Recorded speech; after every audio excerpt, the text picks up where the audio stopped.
Hello friends, welcome back to my channel trend electronics. നമ്മൾ ഇന്ന് റിവ്യൂവിന് എടുത്തിരിക്കുന്ന ഒരു 2.1 ആംപ്ലിഫയർ ആണ്. ഈ ഒരു ആംപ്ലിഫയറിനകത്ത് റിമോട്ട് കിറ്റ് യൂസ് ചെയ്താണ് നമ്മൾ ചെയ്തിരിക്കുന്നത്.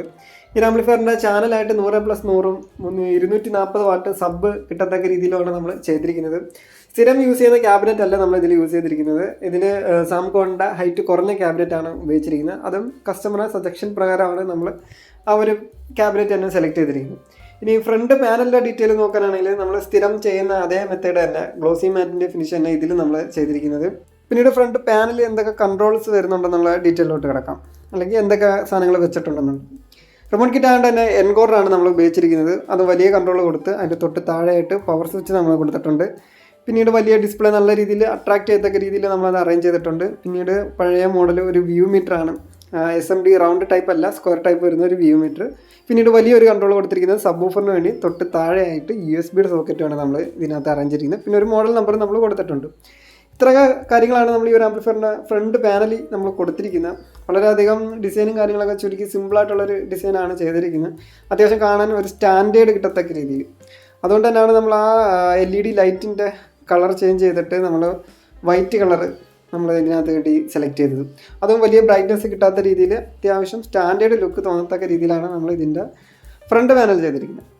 ഇനി ഫ്രണ്ട് പാനലിൻ്റെ ഡീറ്റെയിൽ എല്ലാം കഴിയില്ല. ഇനി നമുക്ക് ഇൻസൈഡിൽ എന്തൊക്കെ പാർട്സുകൾ ഉപയോഗിച്ചിട്ടുണ്ടെന്നുള്ളത് ഇനി നോക്കാം. ഇൻസൈഡിലെ ഡീറ്റെയിൽസ് ഇനി നോക്കാം. ഇൻസൈഡിലോട്ട് വരുമ്പോൾ നമ്മൾ ഫസ്റ്റ് ഓഫ് ഓൾ ട്രാൻസ്ഫോമറിനെ കുറിച്ച് തന്നെയാണ് പറയുന്നത്. അപ്പോൾ ഇതിനകത്ത് നമ്മൾ ഒറ്റ ട്രാൻസ്ഫോമർ അല്ല യൂസ് ചെയ്തിരിക്കുന്നത്, 2 ട്രാൻസ്ഫോമറുകളാണ് യൂസ് ചെയ്തിരിക്കുന്നത്.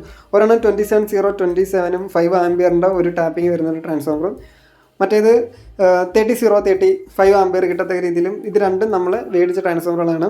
അതുപോലെ തന്നെ നമ്മൾ 3 മിക്സിൻ്റെ മെറ്റൽ ഡയോഡും 50 വോൾട്ടും 10,000-ൻ്റെ 2 കപ്പാസിറ്ററുകൾ നമ്മൾ സബ് വൂഫറിന് വേണ്ടി ചാനലിന് വേണ്ടി 3 മിക്സിൻ്റെ ഡയോഡ് തന്നെയാണ് നമ്മൾ യൂസ് ചെയ്തിരിക്കുന്നത്. മെറ്റൽ ഡയോഡ് 50 വോൾട്ടും 4700 MFD വരുന്ന കപ്പാസിറ്ററാണ് നമ്മൾ ചാനലിന് വേണ്ടി യൂസ് ചെയ്തിരിക്കുന്നത്. പിന്നെ ഒരു സിംഗിൾ സപ്ലൈ നമ്മൾ എടുത്തിട്ടുണ്ട്. സ്പീക്കർ പ്രൊട്ടക്ഷനായിട്ട് യൂസ് ചെയ്തിരിക്കുന്നത് മെഗാടെക്കിൻ്റെ സ്പീക്കർ പ്രൊട്ടക്ഷൻ ആയിരുന്നു. പിന്നെ ഒരു ചാനൽ ബോർഡായിട്ട് യൂസ് ചെയ്തിരിക്കുന്നത് ശക്തിയുടെ ചാനൽ ബോർഡാണ് നമ്മൾ ഉപയോഗിച്ചിരുന്നത്. അതിൽ ട്രാൻസിസ്റ്റർ നമ്മൾ പഴയ ഒരു ആംപ്ലിഫയറിലുള്ള ട്രാൻസിസ്റ്ററിന് ഒറിജിനൽ സാധനം ആയതുകൊണ്ട് നമ്മൾ അതിൽ നിന്ന് എടുത്ത് ഇതിനകത്തോട്ട് ഫിറ്റ് ചെയ്തിരിക്കുകയാണ്. മെഗാടെക്കിൻ്റെ 4 ട്രാൻസിസ്റ്റർ വരുന്ന ബോർഡാണ് നമ്മൾ സബ് വൂഫറിന് വേണ്ടി സെലക്ട് ചെയ്തിരിക്കുന്നത്. അത്യാവശ്യം നല്ല പഞ്ചും നല്ല പെർഫോമൻസും എല്ലാം കിട്ടുന്ന ഒരു ബോർഡാണ്. നിങ്ങൾ യൂസ് ചെയ്തവർക്ക് ഇതിനെക്കുറിച്ച് അറിയാം. ഹീറ്റും വളരെയധികം. G-Starൻ്റെ MB നമ്മൾ ബാക്ക് സൈഡിലാണ് സെറ്റ് ചെയ്തിരിക്കുന്നത്. അത് കോമൺ ആയിട്ട് എല്ലാവരും ബാക്ക് സൈഡിൽ തന്നെയാണ് അറേഞ്ച് ചെയ്യുന്നത്. പിന്നീട് മെഗാടെക്കിൻ്റെ തന്നെ ഒരു സബ് ഫിൽറ്റർ കൂടെ നമ്മൾ എക്സ്ട്രാ ഇതിനകത്ത് ആഡ് ചെയ്തിട്ടുണ്ട്. ആ ബേസും കാര്യങ്ങളൊക്കെ ഒന്ന് സ്മൂത്തായിട്ട് നല്ല രീതിയിലൊന്ന് കിട്ടത്തക്ക രീതിയിൽ. പിന്നീട് ഒരു കൂളിംഗ് ഫാൻ കൂടെ നമ്മൾ ഇതിനകത്ത് സെറ്റ് ചെയ്തിട്ടുണ്ടായിരുന്നു. പിന്നെ ചാനലിന് വേണ്ടി സ്പീക്കർ സോക്കറ്റുകളും സബ് വൂഫറിന് വേണ്ടി ബനാന സോക്കറ്റുമാണ് നമ്മൾ ഇതിൽ യൂസ് ചെയ്തിരിക്കുന്നത്. അപ്പോൾ ഇത്രയൊക്കെ കാര്യങ്ങളാണ് ഇതിൻ്റെ ഒരു ഇൻസൈഡിൽ വരുന്ന ഡീറ്റെയിൽ.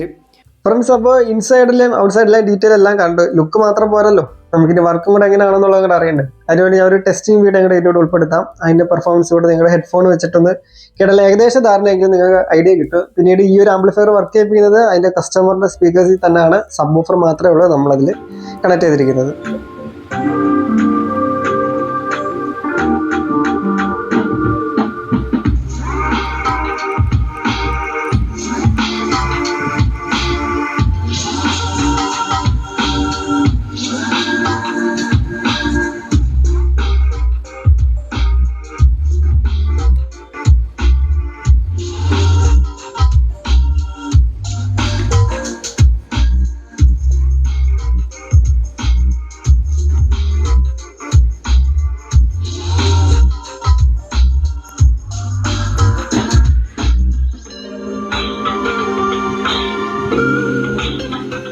അപ്പോൾ ഫ്രണ്ട്സ്, ഈ ഒരു ആംപ്ലിഫയറിൻ്റെ സ്പെസിഫിക്കേഷനും പെർഫോമൻസും എല്ലാം എത്രത്തോളം ഉണ്ടെന്നുള്ളത് നിങ്ങൾക്ക് ഏകദേശം ഒരു ധാരണ കിട്ടിക്കാണും. അപ്പോൾ ഇതുപോലെ ഒരു ആംപ്ലിഫയറിൻ്റെ റിവ്യൂ ആയിട്ട് നമുക്ക് അടുത്ത വീഡിയോയിൽ വീണ്ടും കണ്ടുമുട്ടാം. അതുപോലെ തന്നെ നിങ്ങൾ ആദ്യമായിട്ടാണ് നമ്മളെ ചാനൽ കാണുന്നതെങ്കിൽ നിങ്ങൾ സബ്സ്ക്രൈബ് ചെയ്യാൻ മറക്കരുത്. ഈ ഒരു ആംപ്ലിഫയറിൻ്റെ വർക്ക് കഴിഞ്ഞിട്ട് തന്നെ ഏകദേശം ഒരു 3-4 മാസം ആയെന്ന് എനിക്ക് തോന്നുന്നു. കാരണം ഇതിപ്പോഴാണ് അപ്ലോഡ് ചെയ്യാൻ ടൈം കിട്ടിയത്. ഇതിന് ശേഷം ചെയ്ത എല്ലാ ആംപ്ലിഫയറിൻ്റെ വീഡിയോസ് നമ്മൾ എടുത്ത് വെച്ചിട്ടുണ്ട്. ഇനി എഡിറ്റ് ചെയ്ത് പോസ്റ്റ് ചെയ്ത ഒരു ടൈം കിട്ടാത്തതുകൊണ്ടായിരുന്നു, വർക്കിൻ്റെ തിരക്കുകൊണ്ടായിരുന്നു. പിന്നെ അതുപോലെ തന്നെ കോളുകൾ എടുക്കുന്നില്ലെന്നുള്ള പരാതികളുണ്ടായിരുന്നു. ഓണത്തിന് ശേഷം നമുക്ക് ആ ഒരു കാര്യങ്ങളെല്ലാം ക്ലിയർ ചെയ്യുന്നതായിരിക്കും. നമ്മൾ വേറൊരു സെക്കൻഡറി ഫോണും കൂടെ നമ്മൾ എടുക്കുന്നുണ്ട്. അപ്പോൾ ആ ഒരു ഫോണ് നമ്മൾ പേഴ്സണൽ യൂസിനല്ലാതെ നമ്മൾ വർക്കിൻ്റെ ആവശ്യത്തിന് വേണ്ടി മാത്രമായിട്ടായിരിക്കും യൂസ് ചെയ്യുന്നത്. അപ്പോൾ എനിക്ക് ഒരു ബുദ്ധിമുട്ട് വരത്തില്ല. ഏത് ടൈം വിളിച്ചാലും നമുക്ക് കോളുകൾ അറ്റൻഡ് ചെയ്യാൻ പറ്റും, റിപ്ലൈ തരാനും പറ്റും വാട്സാപ്പിൽ. അപ്പം താങ്ക്സ് ഫോർ വാച്ചിങ്.